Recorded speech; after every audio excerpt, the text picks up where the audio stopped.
શિયાળો આવે એટલે સૌને યાદ આવે રીંગણનો ઓળો ને બાજરીનો રોટલો. તો રીંગણનો ઓળો એ શિયાળામાં સૌના ઘરે વારંવાર બનતું એક શાક છે, જે આજે મારા ઘરે પણ બની રહ્યું છે. તો અહીં 2 મોટા રીંગણ લીધા છે, 3 ટામેટાં, ડુંગળી, આદુ, મરચાં, લસણ અને કોથમીર લીધા છે. તો આટલી વસ્તુની જરૂર પડે છે અને ખૂબ ટેસ્ટી એવું કાઠિયાવાડી ધાબા સ્ટાઇલ આપણે શાક બનાવીશું. અહીં રીંગણને ધોઈ અને લૂછી અને ઉપરથી મેં તેલ લગાવી દીધું છે. તેલ લગાવવાથી જ્યારે રીંગણ શેકાઈ જશે તો એની છાલ છે આસાનીથી નીકળી જશે. અને આ રીતે આપણે રીંગણની ઉપર 2 થી 3 આ રીતે કટ મારી દઈશું. કટ મારવાથી આપણે રીંગણ છે એ ખૂબ જ ઝડપથી ચડી જશે. બીજું, એની અંદર જો એ સડેલું હશે રીંગણ તો એ પણ આપણને ખબર પડી જશે.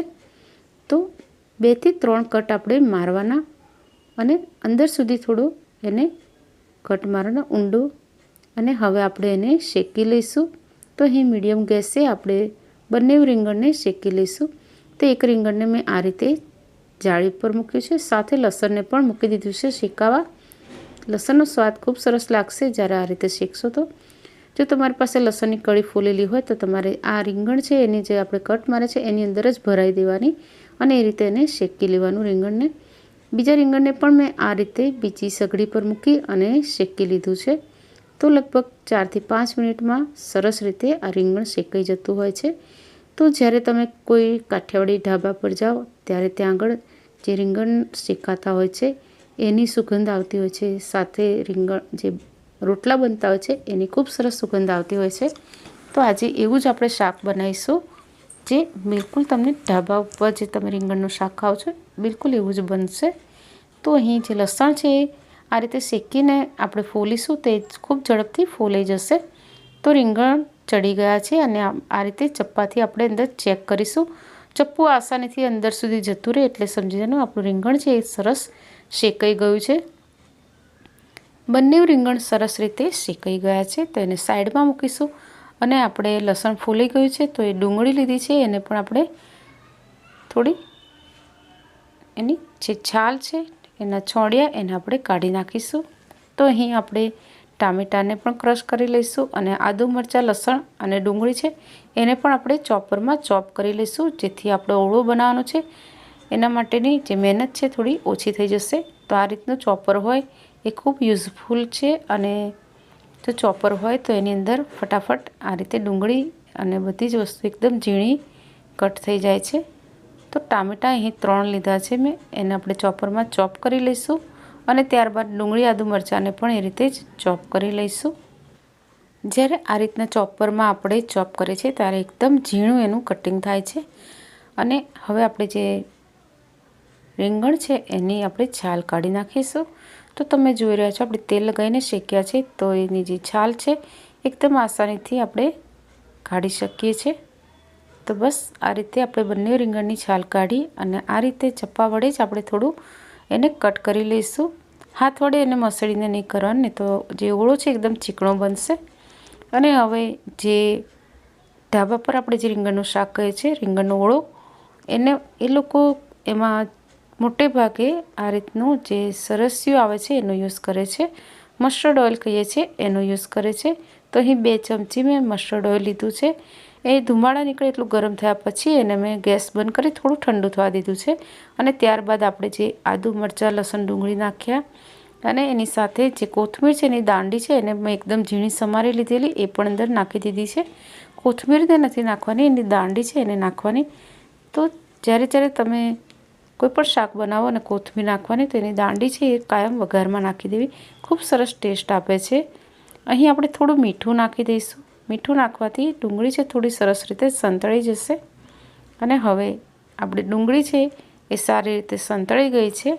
તો હવે આપણે એની અંદર ટામેટાને એડ કરી દઈશું અને હવે આપણે ફરીથી એને મિક્સ કરીશું અને તેલ છૂટું પડે ત્યાં સુધી એને આપણે ચડવા દઈશું. તો અહીં ટામેટાં ઝડપથી ચડી જાય એના માટે આપણે થોડું મીઠું નાખવું હોય તો નાખી શકો છો, પણ અહીં મેં જે ડુંગળી છે એની અંદર પણ મેં આગળ મીઠું નાખેલું છે એટલે અહીં મેં જે ફરીથી મેં અંદર મીઠું નથી નાખ્યું. એને ઢાંકી અને 2 થી 3 મિનિટ સુધી થવા દીધું છે. ફરીથી એને ઢાંકી અને આપણે થવા દઈશું. તો અહીં જે ટામેટાં છે લગભગ ચડી ગયા છે. થોડું પાણી છૂટું પડ્યું છે, તો હવે આપણે એને થોડીવાર ખુલ્લા ગેસે મતલબ ખુલ્લું ઢાંકણું ઢાંક્યા વગર જ એને ચડવીશું. તો અહીં ગેસની ફ્લેમ છે થોડી સ્લો ટુ મીડિયમ રાખીશું. અને હવે આપણે એની અંદર મસાલા કરીશું.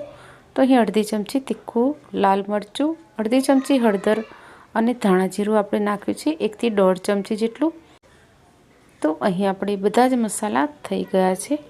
હવે ફરીથી આપણે એને મિક્સ કરીશું અને એને થોડું ચડી જાય પછી આપણે અંદર ઓળો છે એ નાખી દેવાનો. અહીં તમારે જો તેલ વધારે નાખવું હોય તો તમારે વધારે એડ કરવાનું. તો જ્યારે કાઠિયાવાડી શાક હોય છે એની અંદર તેલ થોડું વધારે જ હોય છે, પણ અહીં મેં થોડું ઓછું તેલ નાખી અને ઓળો બનાવ્યો છે. હવે આપણે અંદર થોડું મીઠું નાખીશું અને મિક્સ કરી થોડું ફરીથી આપણે 2 મિનિટ માટે એને થવા દઈશું. તો જે મસાલા છે એ સારી રીતે શાકમાં મળી જશે.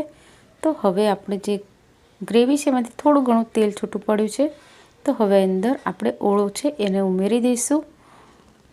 તો અહીં ઓળો છે આપણે આ રીતે એને ચપ્પા વડે જ કટ કર્યો છે, એટલે શાક તમારું બિલકુલ જ ચીકણું નહીં બને. અને હવે બધું મિક્સ કરી લઈશું અને ચપટી અહીં મેં ગરમ મસાલો નાખ્યો છે.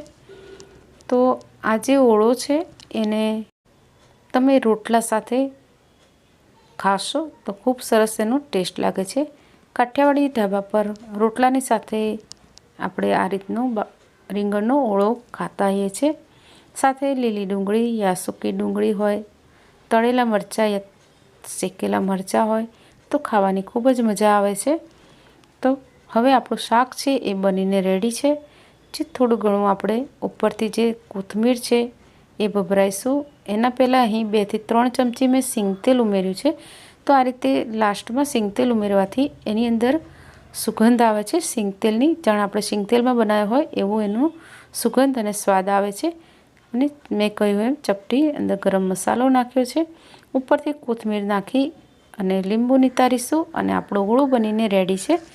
તો તમે તમારા ઘરે જરૂરથી બનાવજો. અને જો રેસીપી સારી લાગી હોય તો ચેનલને લાઇક, શેર અને સબસ્ક્રાઈબ જરૂરથી કરજો. રેસીપી જોવા બદલ થેન્ક યુ. રાધે રાધે.